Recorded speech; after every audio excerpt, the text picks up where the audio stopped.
in the 2025 NFL Draft. With the second pick. With the third choice. With the second pick. With the first selection. The Tennessee Titans select. The Philadelphia Eagles select. The Washington Commanders select. Vince Young. Cameron Ward. Michael Vick. Jaden Daniels. Donovan McNabb. Lamar Jackson. In the National Football League, no position carries more weight than the quarterback.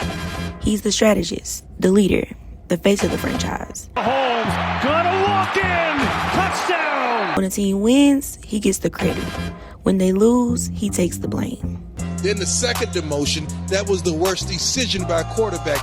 But for decades, the quarterback position carried something else. An unspoken assumption about who is supposed to play it. Leadership, intelligence, composure under pressure, these traits have long defined the ideal quarterback. Yet historically, those qualities were often coded as inherently white. Even as black athletes dominated over positions on the field, they were frequently steered away from the quarterback position, told to switch position, questioned about their decision makings, or praised for athleticism instead of intellect.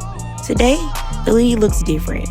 Black quarterbacks are MVPs, Super Bowl champions, first-round overall draft picks. But the question still remains, has the perception truly caught up with performance?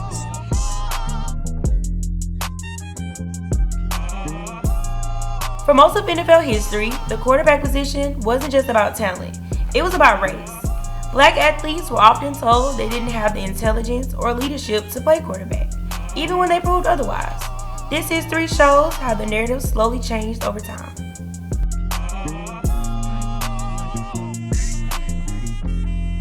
The story begins with pioneers like Fritz Pollard, one of the first black quarterbacks in the 1920s. But after the early years, black players were pushed out entirely. From 1933 to 1946, there were no black players in the NFL at all. Research from the Gettysburg study showed that the lack of black quarterbacks wasn't random. It was shaped by stereotypes and limited opportunities created by decision makers, such as coaches, scouts, and owners. These stereotypes frame black athletes as physically gifted, but not intelligent or capable enough of leadership, which are qualities traditionally associated with the quarterback position. As a result, black players were often excluded from leadership roles and redirected to other positions, even if they had the experience playing quarterback. Instead of being developed at the position, they were frequently moved to roles like wide receiver or running back, where athleticism was prioritized over decision making. The study explains that this system wasn't based on performance, but on perception, meaning black quarterbacks weren't given the same opportunities to learn, grow, or even make mistakes as white quarterbacks. By the 1970s and 1980s, players like Doug Williams and Warren Moon began breaking through. Williams became the first black quarterback to win the Super Bowl, while Moon had to start his career in Canada before getting a real NFL opportunity, showing that barriers still existed.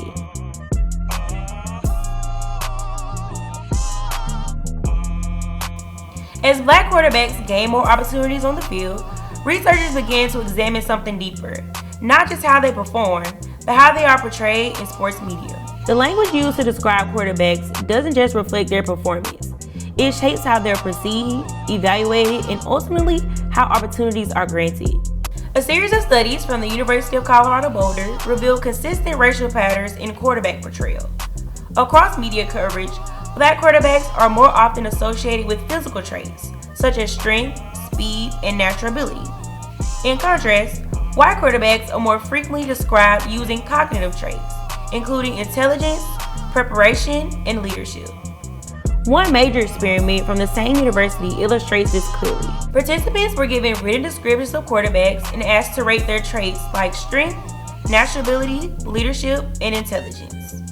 Even when performance was identical, black quarterbacks were more frequently associated with natural ability and athleticism, while white quarterbacks were more often associated with intelligence and leadership. For example, consider Lamar Jackson, who was encouraged to switch his position before the 2018 NFL Draft, and was frequently praised for his athleticism, even during his MVP season. In contrast, analysis of white quarterbacks like Tom Brady consistently emphasized leadership, preparation, and strategic decision-making. When people watch Lamar Jackson, they think that he's just kind of like this flash in the pan because of his athletic ability. They think that, he's not cerebral. You know, that's the term that kind of gets me frustrated, because you hear it a lot with, you know, the Phillip Rivers, the Tom Brady, Peyton Manning. Those guys are cerebral because they don't have the athletic ability. Well, guess what?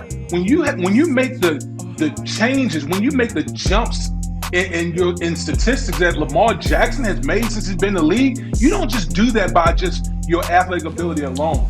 You do that also from the neck up, your growth, your football IQ. These biases are not limited to written media. A recent content analysis of nearly 200 hours of NFL broadcast commentary from the first weeks of the 2023-2024 season provide concrete data. Quarterbacks of color were more likely than white quarterbacks to have their successes explained by running ability rather than passing or strategic execution. White quarterbacks' failures were more often contributed to lack of experience, a critique not applied as often to quarterbacks of color. And white announcers were more likely to frame commentary about white quarterbacks' inexperience than about quarterbacks of color. These findings demonstrate that bias in quarterback portrayal is systematic and measurable.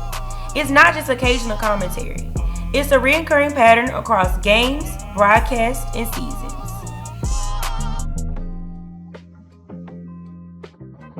Even though biased narratives about leadership, intelligence, and athletic ability have shaped how black quarterbacks are seen, the modern NFL era show clear evidence that those stereotypes are being broken. Today's data and performance trends demonstrate that black quarterbacks are not just present, they're dominating the highest levels of sports. This rise isn't isolated to small samples. From 2011 to 2022, the percentages of games started by black quarterbacks nearly doubled, indicating both increased opportunity and improved performance across teams. Even with progress on the field, media coverage still needs improvement in how quarterbacks are being portrayed.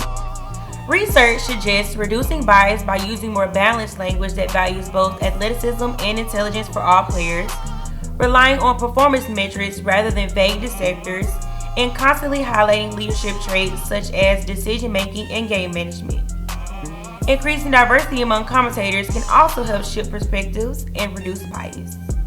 From facing barriers on and off the field to leading teams to Super Bowls, black quarterbacks have redefined what it means to play and lead. Their journey is not just about football. It's about breaking stereotypes, providing excellence, and inspiring future generations. The next generation inherits not limitation, but a legacy of talent, perseverance, and opportunity, built by those who refuse to be defined by the outdated narratives.